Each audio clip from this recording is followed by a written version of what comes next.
Hello बच्चा लोग, क्या हाल चाल। बढ़िया। देखिए, आज स्टार्ट किया जाएगा एक नया सेशन जो स्टार्ट किया गया था। किसमें? आपका थ्योरी बेस एमसीक्यू, यानी थ्योरी और प्लस एमसीक्यू दोनों सॉल्व किया जाएगा इसमें। पहले हम देखिए आपको बता देते हैं, आपका एग्ज़ाम 30 जून के बीच के अंदर होगा, यानी 27 जून से लेकर 30 जून के बीच में होने वाला एग्ज़ाम। ठीक है, तो हमें बहुत सारा टाइम मिल गया है। ठीक है, तो इसमें हमें क्या करेंगे, सारा चैप्टर थ्योरी हम और प्लस एमसीक्यू के जरिए सारा हम इसे पूरा कर लेंगे, पूरा कवर कर लेंगे। ठीक, इसके पहले हम बायो का 2 चैप्टर हम पूरा करा चुके हैं। ठीक है, यदि नहीं देखेंगे तो आप देख सकते हैं। आप देखिए, आपके पास टाइम भी अभी लगभग 30 डे है। आप इसमें भी क्या कर सकते हैं, प्रीवियस क्वेश्चन मतलब 2021 का पेपर और 2000 का, 2020 और 19 का और 18 का और 17 का पेपर आप ये सब सॉल्व कर सकते हैं। ठीक है, यदि नहीं है आपके पास तो आप हमारे चैनल पे जाकर विजिट करके पॉली टेक्निक है पे जाके पूरा ये सॉल्यूशन के साथ सारा चीज़ देख सकते हैं। ठीक है, आप यदि सब्सक्राइब कर लेंगे तो आपके सारा नोटिफिकेशन आप में पहुंच जाएगा, आराम से आप सारी इन्फॉर्मेशन आराम से देख सकते हैं। ठीक, चलिए स्टार्ट करते हैं। आज हम परमाणु संरचना, पहला ये चैप्टर है केमिस्ट्री का। ठीक, पहले देखिए क्या पूछा है, एकदम थ्योरी बेस है, थ्योरी पे करना है। उसके बाद हम इम्पोर्टेंट 10 क्वेश्चन लेकर आएंगे। ठीक है, चलिए पहले पूछा है परमाणु किसी तत्व का, यानी परमाणु संरचना जो चैप्टर है, परमाणु होता क्या। परमाणु किसी तत्व का वह सूक्ष्मतम कण है, यानी सबसे छोटा कण है जो उस तत्व की रासायनिक अपक्रिया में भाग लेते हैं, क्या कहलाते हैं, परमाणु कहलाते हैं। मतलब क्या होता है, तत्व का सबसे सूक्ष्मतम कण जो रासायनिक अपक्रिया में भाग लेते हैं उसे हम परमाणु बोलते हैं। ठीक है, अब यहाँ से द्रव्यमान की संरचना, यानी द्रव्यमान की संरचना के बारे में प्रथम निश्चित सिद्धांत जॉर्ज डाल्टन नामक वैज्ञानिक 1890 में दिया था। यानी परमाणु की यानी पदार्थ की संरचना के बारे में पहली बार निश्चित सिद्धांत किसने दिया था, जॉर्ज डाल्टन ने 1890 में दिया था। ठीक, अब यानी परमाणु के कुछ मूल कण माने जाते हैं। ठीक है, किसी तत्व का मौलिक कण उसके परमाणु नहीं होते। मतलब क्या होता है, ये पेन है तो इसका मौलिक कण क्या होता है, परमाणु नहीं होगा। इससे भी छोटे पदार्थ के मौलिक कण क्या होता है, इलेक्ट्रॉन, प्रोटॉन, न्यूट्रॉन होते हैं। तो ये क्या लिखा, परंतु सभी पदार्थों के मौलिक कण इलेक्ट्रॉन, प्रोटॉन तथा न्यूट्रॉन होते हैं। ठीक है, इलेक्ट्रॉन, प्रोटॉन, न्यूट्रॉन होते हैं। अब इलेक्ट्रॉन, प्रोटॉन, न्यूट्रॉन के बारे में हमें पूरे अच्छे से पढ़ना है। ठीक है, देखिए इलेक्ट्रॉन, प्रोटॉन, न्यूट्रॉन पहला हमारे दिया है किसके बारे में, यानी हमें दे रखा है, पहले हमें दे रखा है एकदम इलेक्ट्रॉन के बारे में। ठीक है, तो इलेक्ट्रॉन के बारे में हम पढ़ लेते हैं। पहले इलेक्ट्रॉन के बारे में दे रखा है, तो इलेक्ट्रॉन को यानी -1 से इंडिकेट करते हैं।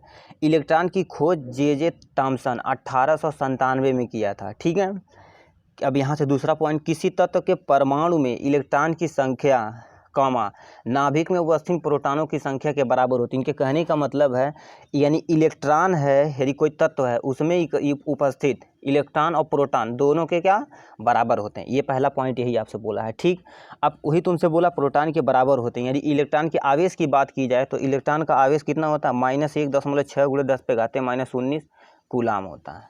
ठीक है, अब यानी इलेक्ट्रॉन के द्रव्यमान है कितना होता है, 9.1 × 10⁻28 ग्राम होता है। ये था आपके इलेक्ट्रॉन के बारे में। ठीक, अब यहाँ से हम आते हैं प्रोटॉन के बारे में। ठीक, प्रोटॉन के बारे में क्या दिया है, प्रोटॉन यानी 1H1 या H1 से या P से आप इसे हम इंडिकेट करते हैं। ठीक है, तो ये कैसा होता है, परमाणु में ऋणावेशित इलेक्ट्रॉन की उपस्थिति इस बात को परिमाणित करती है कि अवश्य ही इलेक्ट्रॉन यानी परमाणु में धनावेश कण उपस्थित होंगे, क्योंकि परमाणु उदासीन होते। कहने का मतलब, इनके कहने का मतलब क्या है, मतलब एक ये परमाणु है, इसमें यदि ऋण यानी निगेटिव प्रेजेंट है तो जाहिर सी बात उसमें पॉजिटिव प्रेजेंट होगा। जैसे आप एक यहाँ से लड़की, आपको मान लेते हैं ये लड़का है, तो यानी किसके तरफ अट्रैक्ट होगा, गर्लफ्रेंड, यानी आपकी जो गर्लफ्रेंड है उसकी तरफ ये अट्रैक्ट होगा। तो वही तुमसे कहा, यदि उसमें ऋणावेश मतलब ऋणात्मक है तो जाहिर सी बात उसमें पॉजिटिव होगा। ठीक, यानी क्योंकि परमाणु क्या होते हैं बाबू, उदासीन होते हैं। तब प्रोटॉन की खोज किसने की थी, रदरफोर्ड 1919 में की थी। ठीक है, अब आते हैं गोल्डस्टीन ने 1886 में परमाणु में धनावेशित कणों की उपस्थिति को प्रदर्शित किया था। 1886 में गोल्डस्टीन नामक वैज्ञानिक परमाणु में बताया था कि धन आवेश होते हैं। ठीक, धन आवेश होते हैं जिसे हम क्या कहते हैं, प्रोटॉन बोलते हैं। ठीक है, अब प्रोटॉन का आवेश कितना होता है 1.6 × 10⁻⁻19 कूलाम, यानी इलेक्ट्रॉन के कूलाम के यानी इलेक्ट्रॉन के आवेश के बराबर, मगर वो निगेटिव होता है मगर ये पॉजिटिव होता है। ठीक है, प्रोटॉन का द्रव्यमान कितना होता है 1.67 × 10⁻⁻24 ग्राम होता है। ठीक, अब आते हैं, हमारा ये प्रोटॉन था, उसके बाद हम आते हैं न्यूट्रॉन, इलेक्ट्रॉन प्रोटॉन न्यूट्रॉन के बारे में। तब न्यूट्रॉन क्या होता है, 1932 में जेम्स चैडविक ने न्यूट्रॉन की खोज की थी। ये उन्होंने क्या 1932 में जेम्स चैडविक नामक वैज्ञानिक न्यूट्रॉन की खोज की थी। इन्होंने क्या कहा था, ये न्यूट्रॉन है उदासीन कण माना जाता है, न तो इसके पास पॉजिटिव होता है न तो निगेटिव, यानी एक सिंगल पर्सन है, तो कोई इसके पास कोई गर्लफ्रेंड नहीं, मस्त एंड जबरदस्त आदमी है। ठीक है, न्यूट्रॉन का द्रव्यमान कितना होता है 1.67 × 10⁻⁻24 ग्राम होता है। ठीक, अब कैथोड किरणें की गुण देखते हैं यहाँ से। कैथोड किरण क्या होता है, ये किरणें सीधी पथ पर चलती हैं। ये जाहिर सी बात, मतलब क्या होता है, एक पथ यहाँ से मान लेते हैं, ये पॉजिटिव चार्ज है, ये निगेटिव चार्ज है। ठीक, इसके बीच में सीधी सीधे चलती हैं।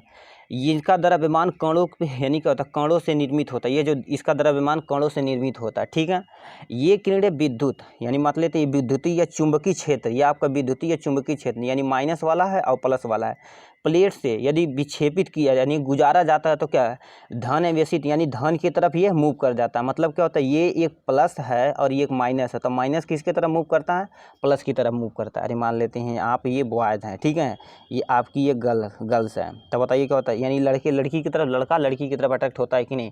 तो वही तुमसे पूछा है, यानी जो कैथोड किरण निगेटिव चार्ज है। ठीक, इससे क्या पता चलता है, कैथोड किरण निगेटिव चार्ज होता है क्योंकि ये धन पॉजिटिव प्लेट की तरफ मुड़ जाता है। ठीक, ये था कैथोड किरणें। अब एनोड किरणें के कुछ गुण देख लेते हैं। एनोड किरणें क्या होती है, एनोड किरणें, ठीक है, एनोड किरणें भी सीधी रेखा में चलती हैं, ये हम तो इससे संतुष्ट है 150%। ठीक है, विद्युत तथा चुंबकीय क्षेत्र में ये किरणें ऋणावेशित सिरे की ओर विक्षेपित हो जाती हैं, अतः इससे पता चलता है कि एनोड पे धनावेश होता है। कहने का मतलब क्या होता है, एक प्लेट ये है, एक प्लेट ये है। ठीक, ये पॉजिटिव है और ये निगेटिव है।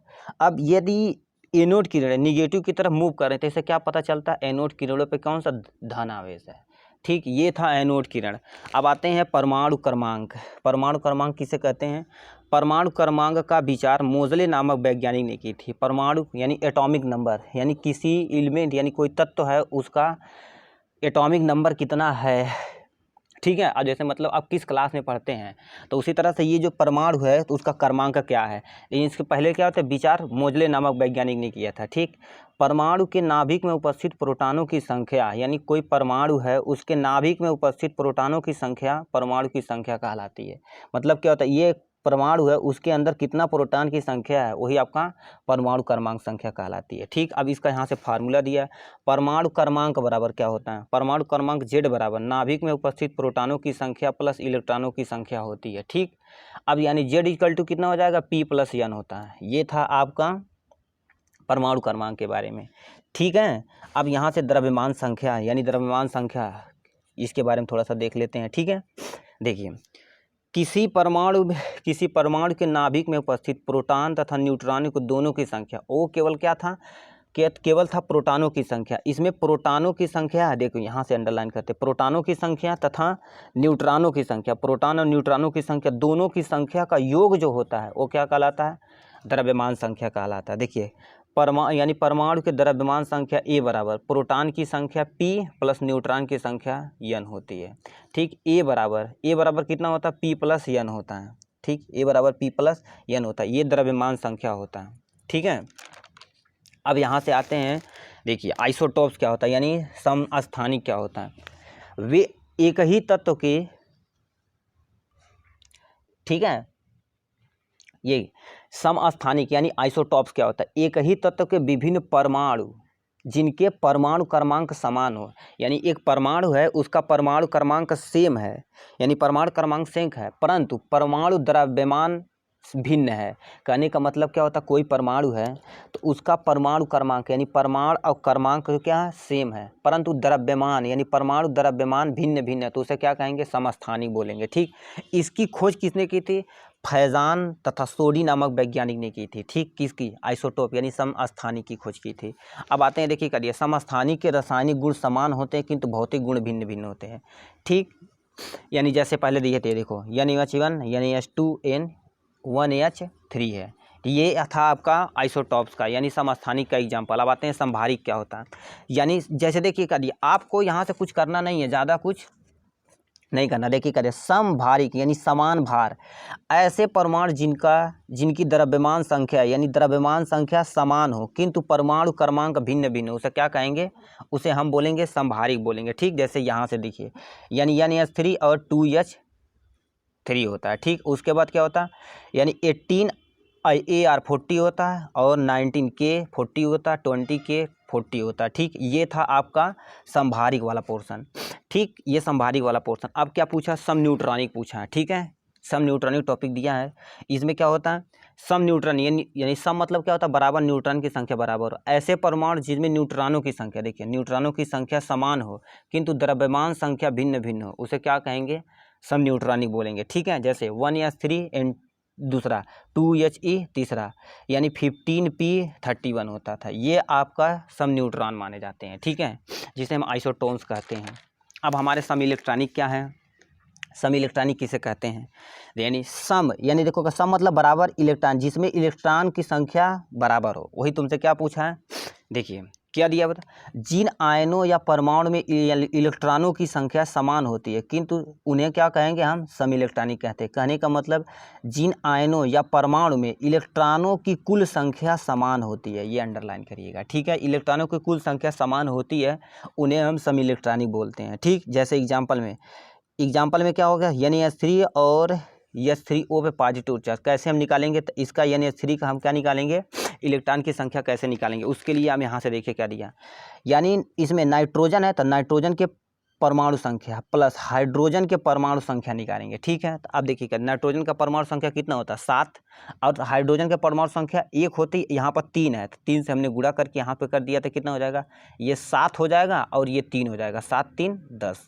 ये था आपका NH3 का इलेक्ट्रॉन की संख्या। ठीक है, अब दूसरा यानी दिया है, उसी में जैसे 2 एलिमेंट दिया रहेगा, उसी को आपको निकालना रहेगा, कंपेयर करके बताना रहेगा सम इलेक्ट्रॉनिक है कि नहीं। यदि इलेक्ट्रॉन की संख्या समान है तो सम इलेक्ट्रॉनिक है। तो देखिए H3O पर पॉजिटिव इलेक्ट्रॉन की संख्या, यानी इसमें हाइड्रोजन है तो हाइड्रोजन के परमाणु संख्या मल्टीप्लाई बाई 3 प्लस O के परमाणु की संख्या -1। यहाँ पर पॉजिटिव चार्ज दिया तो हम क्या करेंगे, जो भी फार्मूला लगाएंगे उसमें से -1 करेंगे, जितना आएगा तो कितना, हाइड्रोजन का कितना हो जाएगा, 1 है तो 3 हो जाएगा, यानी 3 × 9 3 हो जाएगा, प्लस ऑक्सीजन का कितना होता है, 8 × 9 8 हो जाएगा, और यहाँ से यानी पॉजिटिव चार्ज है तो -1, तब कितना आ जाएगा, 8 3 11 में से 1 जाएगा तो 10 10, यानी दोनों में हमारा क्या होता है, बराबर बराबर है, तो इसे क्या बोलेंगे, सम इलेक्ट्रॉनिक बोलेंगे। ठीक, अब कहीं भी आपको इलेक्ट्रॉन की निकालना रहेगा तो क्या करेंगे, फार्मूला ऐसे लगा सकते हैं, जो एलिमेंट है उसका परमाणु संख्या रख के उतने से जितना रहेगा उतने से मल्टीप्लाई कर सकते हैं। ठीक, उसके बाद हम यहाँ से देखते हैं एक मस्त एंड जबरदस्त टॉपिक। ठीक, थॉम्सन का परमाणु मॉडल। ठीक, थॉम्सन का परमाणु मॉडल क्या, उन्होंने क्या कहा था, परमाणु एक दृढ़ गोलाकार विद्युत उदासीन होता है, ये तो जाहिर सी बात है। ठीक, इसका आकार 10⁻⁸ सेंटीमीटर होता है। परमाणु का संपूर्ण धन आवेश समान रूप से गोले में वितरित तथा ऋणावेशित इलेक्ट्रॉन के बीच बीच में गुथे होते हैं। जैसे कहने का मतलब क्या होता है, तरबूज देखें, ये तरबूज है तो यानी धन आवेश समान रूप से, यानी गुद्दा ऐसे समान रूप से होता है, और इसमें जो इलेक्ट्रॉन होते हैं क्या होता है, ऐसे होते हैं, बिया के समान होते हैं कि नहीं, इसीलिए इन्हें क्या कौन सा बोलते हैं, यानी थॉम्सन मॉडल को हम तरबूज मॉडल भी कहते हैं। ठीक है, तरबूज मॉडल भी कहते थे। ये आपका थॉम्सन मॉडल है। उसके बाद क्या होता है, हमारे दूसरे भाई आए कौन, रदरफोर्ड जी। ठीक, रदरफोर्ड 1911 में इन्होंने क्या किया था, सन 1911 में अल्फा कणों यानी अल्फा कणों के प्रकीर्णन से प्राप्त जानकारी के आधार पर परमाणु की नाभिकीय मॉडल प्रस्तुत किया गया।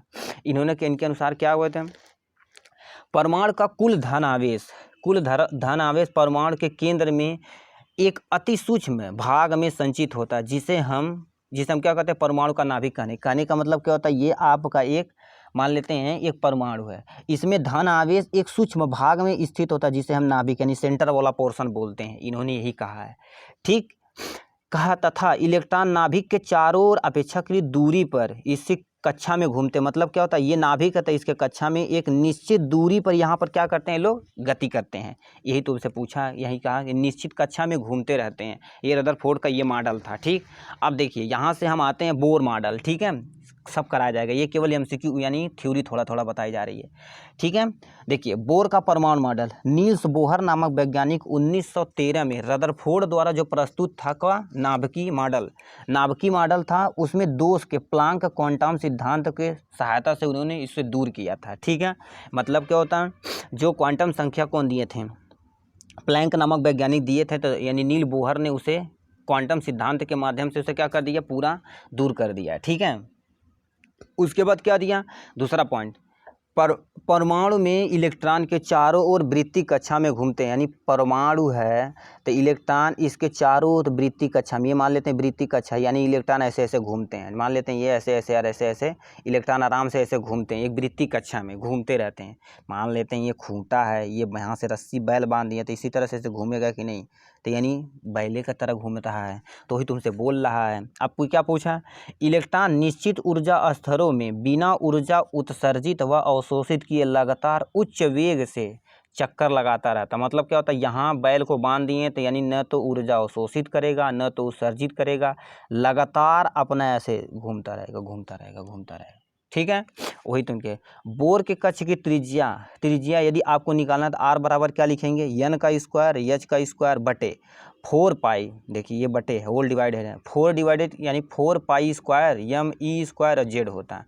ठीक, अब ई की वैल्यू कैसे निकालेंगे, ई बराबर क्या होता है, यानी ऊर्जा, यदि आपको इलेक्ट्रॉन की ऊर्जा निकालना रहता है कैसे निकालेंगे, 2 पाई स्क्वायर एम ई पे 4 हो गया, जेड पे स्क्वायर हो गया, एन स्क्वायर और एच स्क्वायर, ये था आपका ई का फार्मूला और ये आपका आर का फार्मूला, यानी त्रिज्या निकालना रहे, ये सब सारी चीज़ें निकाले रहे तो इसे बोर के परमाणु मॉडल से आप ऐसे निकाल सकते हैं। ठीक, अब आते हैं, देखिए कौन है, आफबाऊ, यानी आफबाऊ कौन है, हमारे बाऊ आज ही आ गए, बउआ। ठीक है, बाऊ जी के आगे के विभिन्न उपकोषों की ऊर्जा वृद्धि निम्नलिखित क्रम होती है, यानी कहने का मतलब क्या होता है, इलेक्ट्रॉन में प्रवेश करते, कहने का मतलब क्या होता है, इन्होंने कहा यदि एक कक्षक भर जाएगा तो दूसरे कक्षक में आराम से जड़ जाएंगे, ये था आप बाऊ का नियम। इन्होंने क्या कहा था, देखो यहाँ पर आप ऐसे लिखिए 1s2 2s2 3s2 4s 5s 6s, ये यस है। ठीक है, 4 यानी 2p 3p 4p 5p 6p, उसके बाद यस p d f ऐसे कर दीजिएगा, फिर आप ऐसे काटते चले जाइएगा। ठीक है, आप ऐसे काटते चले जाइएगा, आपको कोई टेंशन लेने की बात नहीं, टेंशन लेने का नहीं केवल देने का है। ठीक है, यही तो है बाऊ नियम। अब जैसे कोई इलेक्ट्रॉन पहले देखिए कर दिया, पहले इसमें भरेगा तो यहाँ से जाएगा ऐसे ऐसे, इसमें जाएगा, इसमें आएगा। ठीक, ऐसे फिर यहाँ से जाके इसमें आ जाएगा, फिर यहाँ से जाके अब ऐसे इसमें आ जाएगा। ठीक, फिर इसमें जाके ऐसे यहाँ से इसमें आ जाएगा, फिर इसमें जाके आपका क्या होता है, इसमें इंटर कर जाएगा, फिर इसमें जाके ऐसे इंटर करता है। ठीक है, अब देखिए वही तुमसे बोला है, यहाँ से स्टार्ट कर देंगे। ठीक, ये आफबाऊ का नियम है। ठीक, कोई भी इलेक्ट्रॉन इसमें आप NS2 2s2, इस पे हमारा यानी NS2 2 इलेक्ट्रॉन होता है, ये P पे 6 होता है, D पे हमारा क्या होता है 10 होता है और F पे हमारा 14 इलेक्ट्रॉन होता है। यानी 1s2 यानी 2 में हमेशा 2 ही इलेक्ट्रॉन फिलअप होगा, P में हमेशा 6 इलेक्ट्रॉन, कम रहेगा चलेगा मगर 6 से ज़्यादा नहीं रख सकते हैं। ठीक है, कम रहेगा चलेगा। ठीक है, अब देखो क्या दिया हम, हुंड के बहुलकता का नियम। हुंड के बहुलकता का नियम क्या पूछा है, यदि किसी परमाणु के बाह्यतम कक्ष में इलेक्ट्रॉन का विन्यास NS2 तथा NP6 हो तो अगला इलेक्ट्रॉन N+1 s उप कक्षा में प्रवेश करेगा तथा ND और NF उप कक्षा रिक्त रहेगी। कहने का मतलब क्या है, यदि आपके पास इलेक्ट्रॉन यानी यस में कितना बोले हैं, यस में हम बोले हैं 2 इलेक्ट्रॉन रहेंगे, तो ऐसे वो पूरा फिलअप होगा। अब यानी पी में कितना बोले 6 इलेक्ट्रॉन, मतलब क्या होता है, एक इलेक्ट्रॉन इसे दे दिए तब यानी सबको ऐसे ऐसे इलेक्ट्रॉन देते जाना है, इसे दे दिए एक एक इलेक्ट्रॉन दे दिए। यदि आपके पास और इलेक्ट्रॉन बचा है तो पहले इसे देंगे, फिर इसे देंगे, फिर इसे देंगे। ठीक, अब वही तुमसे कहा है ऐसे, यानी 2 यानी NS2 और 2p6 हो तो अगला इलेक्ट्रॉन N+1 यस ऐसे तुम्हें भरता उप कक्षा में ND, और तुमसे क्या होता है प्रवेश करेगा तो ND तथा NF उप कक्षा रिक्त रहेंगे। अब यदि ये आपका भर जाएगा तब इसमें हम इंटर करेंगे, नहीं तो ये आपका खाली रहेगा। ये हुंड के बहुलकता का नियम है। ठीक है, ये था आपका टोटल। अब यहाँ से हम देखिए, यहाँ से एक और डी ब्रोगली समीकरण क्या होता है और अनिश्चितता का सिद्धांत क्या होता है, इसे देख लेते हैं थोड़ा सा। डी ब्रोगली समीकरण क्या होता है, डी ब्रोगली के अनुसार गति करता हुआ इलेक्ट्रॉन एक निश्चित तरंगदैर्घ्य से संबंधित यानी संबंध रखता है। पहला लेमडा बराबर क्या होता है, एच अपान एम वी होता है। ये यानी एच क्या होता है, यानी एच होता है प्लैंक स्थिरांक होता है, और लेमडा आपका तरंगदैर्घ्य होता है, और यम जो इलेक्ट्रॉन का द्रव्यमान होता है, वी जो होता है आपका वी इलेक्ट्रॉन का वेग होता है। ठीक, यही उन्होंने कौन था, डी ब्रोगली का समीकरण है। ठीक है, ये डी ब्रोगली का समीकरण लेमडा बराबर एच अपान एम वी होता है। कहने का मतलब यदि इलेक्ट्रॉन का मास बढ़ेगा तो ये घटेगा, वेग यदि बढ़ेगा तो ये घटेगा, ये बढ़ेगा तो ये घटेगा, और ये हाई यानी ये प्लैंक यानी प्लैंक कांस्टेंट प्लैंक स्थिरांक यदि बढ़ेगा तो आपका लेमडा भी का मान भी बढ़ेगा। ठीक है, अब अनिश्चितता का सिद्धांत क्या पूछा, अनिश्चितता का सिद्धांत थोड़ा सा देख लेते हैं। 1927 में हाइजेनबर्ग ने अनिश्चितता का सिद्धांत प्रतिपादित किया था। यानी हाइजेनबर्ग नामक वैज्ञानिक थे, इसका अनिश्चितता का सिद्धांत प्रतिपादित किया था। इन्होंने क्या कहा था, delta x multiply by delta p is less than equal to h, यानी एच अपान 4 पाई होता है। तो ये आपका फार्मूला है। ठीक है, ये आपका फार्मूला है। अब यहाँ से ये फार्मूला हो गया। अब delta x multiply by delta v यम होता है।